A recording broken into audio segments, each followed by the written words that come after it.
That decision raises serious questions about the administration's own assessment of threat, necessity, and purpose. These strikes have not been authorized by Congress, and the administration has not sought congressional authorization to use lethal military force to address alleged criminal activity that, under the United States law, and we are a country of laws, does not carry the death penalty. That is a profound escalation, and one Congress has neither debated nor approved. They openly convert and covet Venezuelan oil. That's what this is about. The president is coveting Venezuelan oil. And despite promises to end wars, listen to me closely, because what you're witnessing right now on that screen is not some aberration or momentary excursion into controversy, but rather the perfectly logical conclusion of what happens when an administration utterly intoxicated by its own imperial impulses decides that the Constitution is just another inconvenient scrap of paper to be discarded like so much trash in its relentless march toward authoritarian militarism. And here is where it gets truly chilling, because the representative you just watched is not exaggerating, and he is not being hyperbolic when he says Trump is coveting Venezuelan oil, because Trump literally wrote on Truth Social demanding Venezuela return to the United States of America all of the oil, land, and other assets that they previously stole from us, which is such a transparently imperialist fantasy that it would be laughable if it weren't so terrifyingly revealing about the colonial mindset animating this entire criminal enterprise. We are watching in real time as Trump declares the largest armada ever assembled in the history of South America is surrounding Venezuela, and you need to understand what that word means, because armada is not deployed for interdiction operations or counter-narcotics work. Armada is the language of conquest and subjugation and territorial domination. And here's where this story explodes into something even more devastating than just another military misadventure, because the strikes have killed at least 87 people in 22 known strikes. And we need to pause on that number, because those are human beings who were blown out of existence by missiles fired from American warships without trial, without due process, without even the pretense of legal justification. And investigations reveal that the first attack included a second strike to kill 2 survivors clinging to wreckage, a potential war crime under international law, which means we're not just talking about aggressive military action here, but about what legal scholars are calling extrajudicial executions at sea. The Trump administration claims without much evidence that they are only targeting narco-terrorists, a flimsy justification for the strikes that many believe are illegal regardless of who was on board the boats. And you want to know how flimsy? Venezuela is not regarded as a major fentanyl trafficking route into the U.S. as the administration insists, which completely demolishes their entire stated rationale for this campaign of aerial assassination.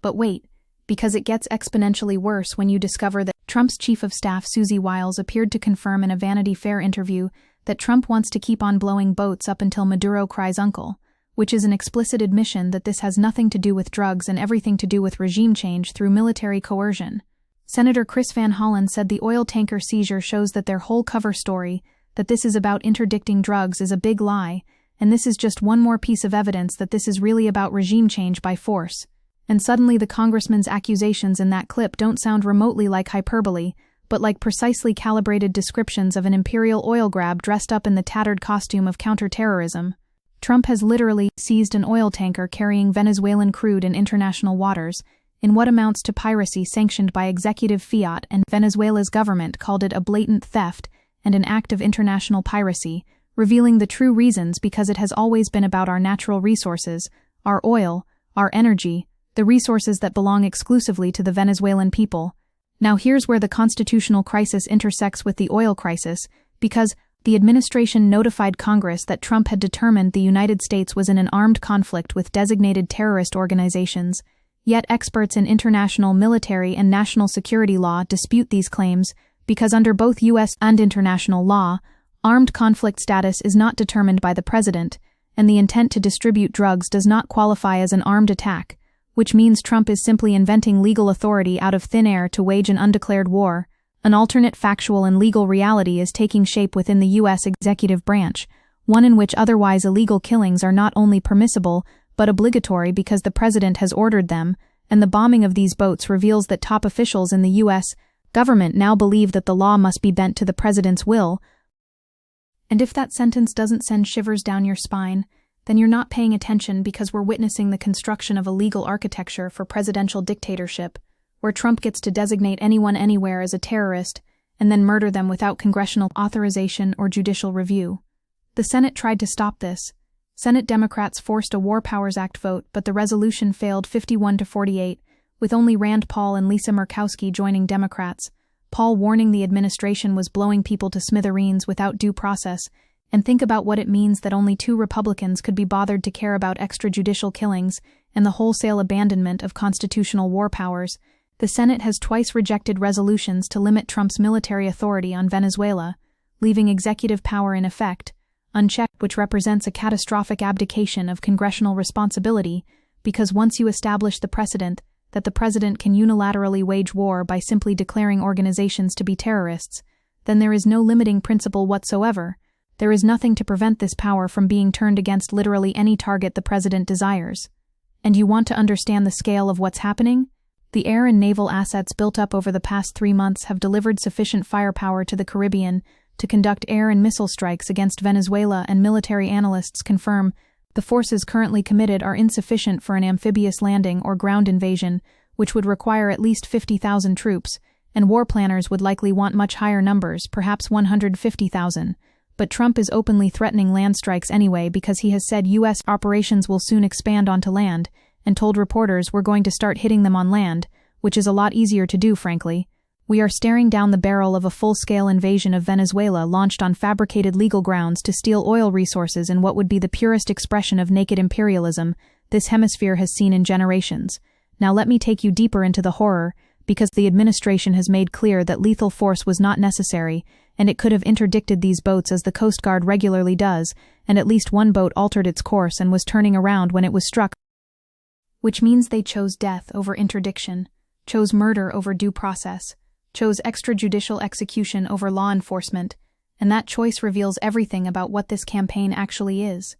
Secretary of State Marco Rubio acknowledged after the first strike that the U.S. government could interdict vessels rather than strike them, but he said the president deliberately chose to blow up the vessels in order to send a message, and when state violence is undertaken explicitly to send a message rather than to actually prevent crime, you have crossed over from law enforcement into terrorism. You have made the state itself a terrorist organization using violence for political effect. The legal experts are unanimous, and their screaming warnings. Legal experts broadly characterize the maritime attacks as illegal under both U.S. and international law, and despite the administration's insistence that the United States is in an undeclared war, these strikes were extrajudicial killings, which could put the entire chain of command at risk for prosecution for murder, which means everyone from Defense Secretary Pete Hegseth down through the commanders who ordered these strikes could theoretically face murder charges under both domestic and international law. The British government announced in early November it would no longer share intelligence with the U.S. relevant to the Caribbean operation over concerns about its lawfulness, and when one of America's closest allies is withdrawing intelligence cooperation because they consider your military operations to be unlawful, you have departed from the realm of controversial policy into the territory of rogue state behavior. But here's what makes this entire nightmare even more sinister, and this is where we need to connect the dots that the mainstream media refuses to connect, because the strikes and seizures serve less to secure resources than to justify emergency powers, sideline Congress, and expand presidential authority at home, and once invoked, emergency powers become self-perpetuating tools that normalize unilateral military action. The most insidious aspect of this crisis is that it manufactures a threat precisely calibrated to validate expanded executive power, because oil does not provide that pretext, but a foreign emergency large enough to activate military force labeled as terrorism does. And this permits the exercise of authority without Congress, without oversight, and increasingly without resistance, and suddenly you understand that Venezuela is not the end goal, but merely the testing ground for a vast expansion of executive power that could eventually be turned inward. The administration has applied the same terrorist label it uses for the victims of its boat strikes to immigrants and domestic political opponents, raising the prospect that Trump could use his supposed license to kill within U.S. borders. And if you think that's alarmist, then you haven't been paying attention to how autocracies actually develop, because they always begin by normalizing extrajudicial violence against foreign enemies before gradually turning that violence apparatus homeward. Let's talk about what Trump actually wants, because he's told us. Trump wrote, "Until such time as they return to the United States of America, all of the oil, land, and other assets that they previously stole from us," which is a completely delusional claim, because Venezuela never stole American oil or land. This is pure colonial fantasy. This is the logic of manifest destiny applied to the 21st century, and it reveals that Trump genuinely believes that resources in other countries somehow belong to America by right. Venezuela's government accused Trump of assuming that Venezuela's oil, land, and mineral wealth are his property, and demanding that Venezuela immediately hand over all its riches. And what's terrifying is that's not Venezuelan propaganda. That's a reasonable interpretation of Trump's own public statements. He's not even trying to hide the imperial ambitions. He's openly declaring that he's assembling the largest armada in South American history to force Venezuela to surrender its natural resources. And while Republicans wrap themselves in constitutional rhetoric when it comes to literally everything else, Senator Jim Risch wrote that the strikes were fully compliant with the War Powers Resolution and fully justified under the President's Article 2 constitutional authority,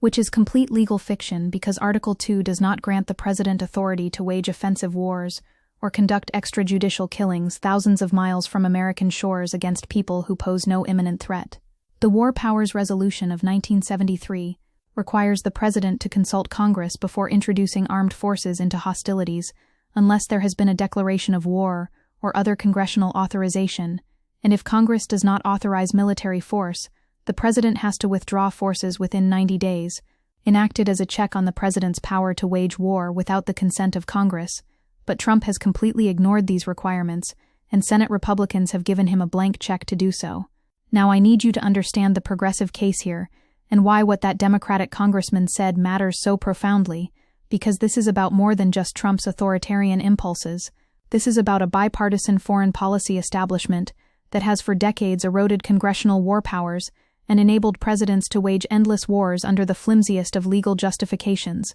The Senate has twice rejected resolutions to limit Trump's military authority on Venezuela, which means Republicans and even some Democrats have decided that presidential war-making without authorization is acceptable, and that decision will outlive Trump's presidency and create precedents that future presidents will exploit. Senator Adam Schiff said Congress has abdicated its war-declaring responsibilities because members don't want to go on the record on the issue, and that sets a dangerous precedent, because when Congress refuses to vote on war and peace, they're not just avoiding political accountability, they're destroying the constitutional architecture that prevents tyranny. The economic dimensions here are staggering because Venezuela, which has the world's largest proven oil reserves and produces about 1 million barrels a day, has long relied on oil revenue as a lifeblood of its economy, and what Trump is attempting is nothing less than the economic strangulation of an entire nation to force regime change so that American oil companies can once again control Venezuelan resources. The Biden administration had reimposed sanctions on Venezuela's oil and gas sector after the Maduro government's failure to allow an inclusive and competitive election,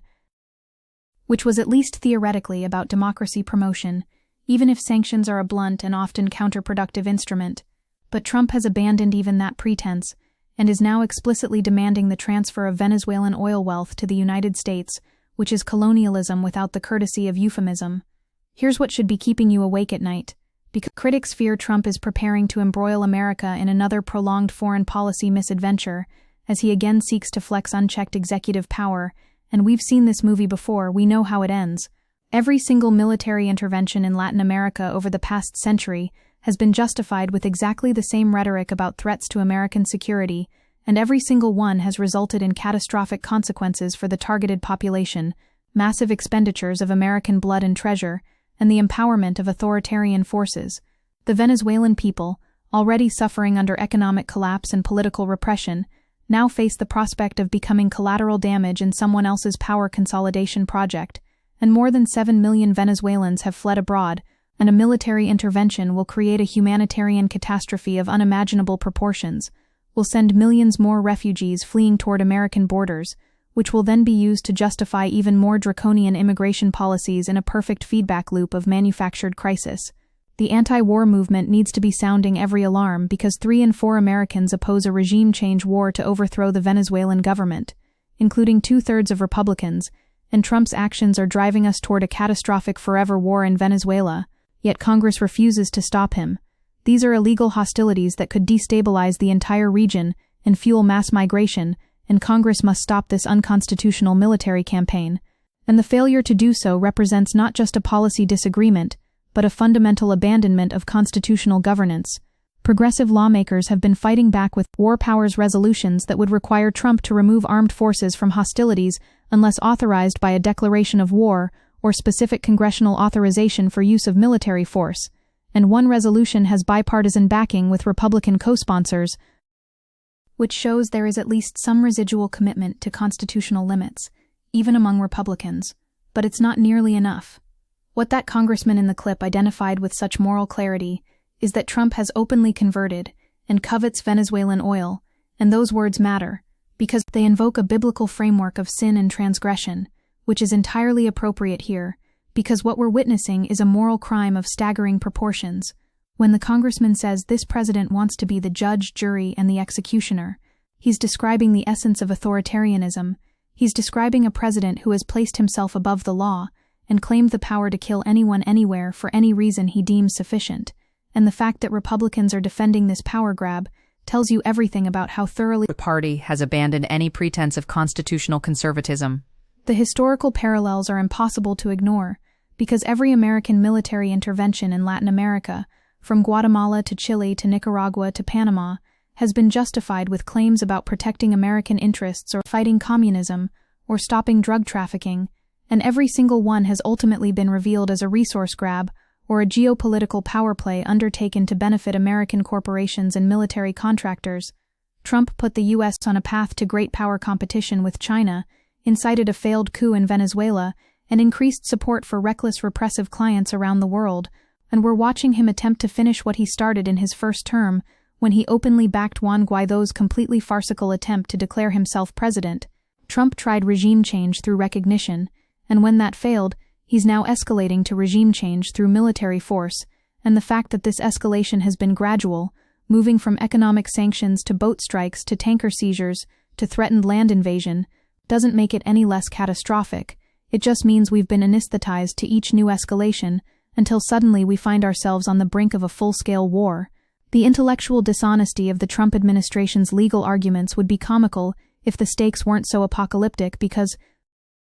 the Trump administration has repeatedly attempted to shoehorn its killing spree at sea into the framework of the U.S. war on terror by deploying terms such as narco-terrorists, but Secretary of Defense Pete Hegseth has called DTOs the Al-Qaeda of the Western Hemisphere, even though as a legal matter, the maritime strikes are utterly distinct from the United States' prior military campaigns against Islamic militants. On 9/11, the United States suffered an armed attack on its soil, which under international law gave it a right to self-defense, and the UN Security Council recognized that right, but the United States has endured no similar attack to prompt this year's maritime strikes, and neither the UN Security Council nor the broader international community has recognized the United States' need to use lethal military force, which completely obliterates any claim to self-defense and reveals these operations for what they are, which is aggressive war waged in violation of international law. What we're witnessing is the complete collapse of the post-World War II international legal order, because if the United States can simply declare organizations to be terrorists and then wage war against them, and any nation that harbors them without any international authorization or even credible evidence, then the entire framework of international law becomes meaningless. Senator Adam Schiff warned, "We're blowing up ships thousands of miles from our shore," and asked what is to stop some other nation from deciding, well, they're going to use the same precedent to blow up ships thousands of miles from their shore, whether in the South China Sea or elsewhere, with a purported rationale that they're engaged in some kind of traffic. And this is precisely the danger, because the precedents America sets become the precedents that authoritarian regimes around the world will cite when they want to engage in their own acts of aggression. China is watching Trump's actions in the Caribbean and learning that might makes right, that international law is just a suggestion to be ignored when convenient, that great powers can wage war wherever they please under the thinnest of pretexts. The media's failure to adequately cover this crisis represents its own catastrophic abdication of responsibility, because this should be the lead story every single night. This should be generating wall-to-wall coverage about Trump's march toward war, about the constitutional crisis of unchecked executive war-making, about the humanitarian catastrophe that military intervention in Venezuela would create. Instead, we get a few scattered reports and analysis pieces, while the machinery of war churns forward, and the U.S. has sent more than 10 warships, a nuclear-powered submarine, drones and at least 15,000 troops to the region, and since Operation Southern Spear began in September, 25 strikes on suspected boats have left at least 95 people dead, and those numbers just keep climbing while the American public remains largely oblivious to the fact that their government is waging an undeclared war that could at any moment explode into a full-scale military conflict. Here's the bottom line, and it's the same truth that progressive anti-war activists have been shouting for decades, which is that American imperialism never dies, it just finds new justifications and new targets, and what we're watching with Venezuela is imperialism in its purest form, imperialism stripped of even the pretense of humanitarian concern or democratic promotion, imperialism that simply declares we want your oil and we have the military force to take it. That Democratic congressman was exactly right to invoke the language of covetousness, because what Trump is doing is looking at Venezuelan oil reserves, the largest in the world, and deciding that they should belong to America regardless of what international law says, regardless of what the Venezuelan people want, regardless of the humanitarian cost, and when he escalates to land strikes, when American troops start dying in Venezuelan jungles or cities, when we find ourselves mired in another forever war that costs trillions of dollars and accomplishes nothing except death and destruction, remember that we watched it happening, remember that members of Congress warned us, remember that the Constitution provides mechanisms to stop presidential war-making, and we collectively decided not to use them. This is how democracies die, not in darkness but in broad daylight, while everyone watches and no one acts.